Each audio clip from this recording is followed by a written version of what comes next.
Hey guys, welcome back. I'm gonna do a short discussion on the Rise of Skywalker. I saw it last week when it first came out. It's now a little over a week since the movie officially came out in the United States. And my initial thoughts while leaving the theater was disappointment. I left the theater underwhelmed, to say the least. Um, I expected so much more out of this movie and I was really let down, I'll say. Um, this is not gonna be like a formatted review where I have time codes where I talk about certain things. It's just gonna be a small discussion where I just talk about the Rise of Skywalker with you guys. There's gonna be some spoilers, so keep that in mind. The movie is enjoyable, no doubt. I had a lot of fun watching this movie. It's not boring to me, but in terms of an actual movie, it's a mess. This movie is messy, it's incoherent, it is it is style over substance.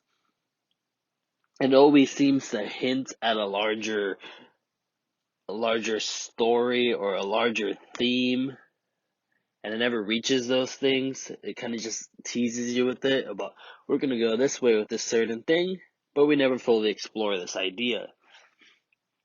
The biggest thing that took away that made me really dislike this movie was pretty much everything to do with Emperor Palpatine.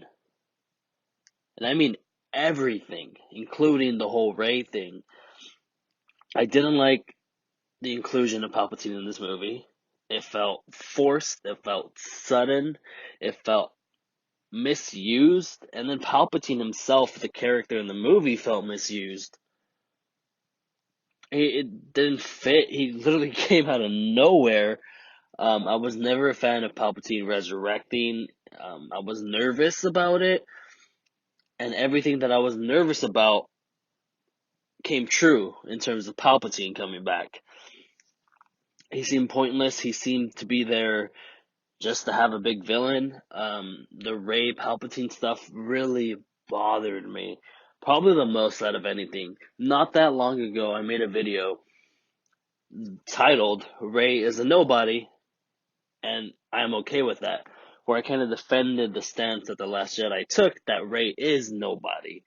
She doesn't come from a historic bloodline or a rich family, and she is comes from nothing. She has no place in the story, but achieves greatness despite all that. I love that message, and I still love that message. So when they, I wouldn't know, I don't know if you could call that a retcon when they make her a Palpatine, or if they just kind of like, it's kind of like, it's a whole, well, from a certain point of view, that type of thing, and I didn't like it. It really took away from the character for me. It made no sense. It was sudden, like I said, because all of a sudden Palpatine has a kid. He has a kid, and he has a granddaughter, and no one said anything. No one noticed. Did Luke and Leia know that he had a kid? And if they did, why wouldn't they tell Rey? Why wouldn't they try to seek out Palpatine's kid? This is the most evil guy in the galaxy. You're telling me if he had a kid, you don't think Luke would be out there trying to find him and, I guess kill him or see if this guy is as evil as his father? That just bothers me. And then why wouldn't Luke and Leia tell Rey that she's a Palpatine? And I mean, especially Luke, because, hello, I mean, Luke was pretty pissed that Obi-Wan didn't tell him about Vader. So why would he do the same exact thing to Rey? I don't know. That kind of bothered me. I won't lie. There's a lot of things that I could go into. That being said, there are things that I enjoyed. The most consistent thing of this trilogy, even though it is a mess and it makes no sense as a trilogy, Kylo Ren slash Ben Solo was my favorite thing of this trilogy. He is one of my favorite Star Wars characters now. But despite that, Finn grew as a character. I enjoyed what they did with him. I liked what they did with Poe. And there were some upsides in this movie. But the things that I didn't like about it were so in your face and so evident. But the biggest reason I didn't like this movie is because it felt too familiar. It felt like I'd seen this before. And I have in Return of the Jedi. It followed too much of the same story beats.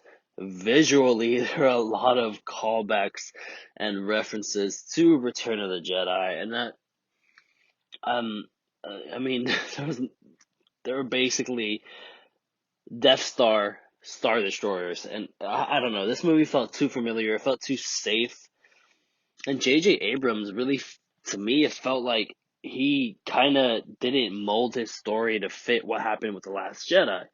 It seemed like J.J. Abrams had a piece of a puzzle that didn't fit into a hole.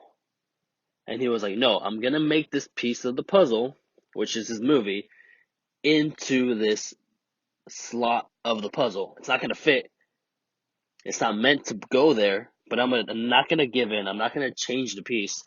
I'm going to keep it how I want it, and I'm going to force it in there. And he did that. And we got a jumbled mess. We got a trilogy's worth of ideas jammed into one movie. And this movie's a mess. This movie is a mess. It's not one of my least favorites out of the saga, but it's definitely not one of my favorites. And honestly, out of all, and I mean all, the Disney era Star Wars movies, it might be my least favorite, or it might be a little bit above Rogue One, which used to be my least favorite. Yeah, guys, that's just a little discussion on my thoughts on the Rise of Skywalker. I will do separate videos discussing things in greater depth, but I just want to put this out there. As always, I want to thank you guys for watching. Make sure you subscribe to me on all social media at SithLord310. Thank you for watching, and as always, may the Force be with you.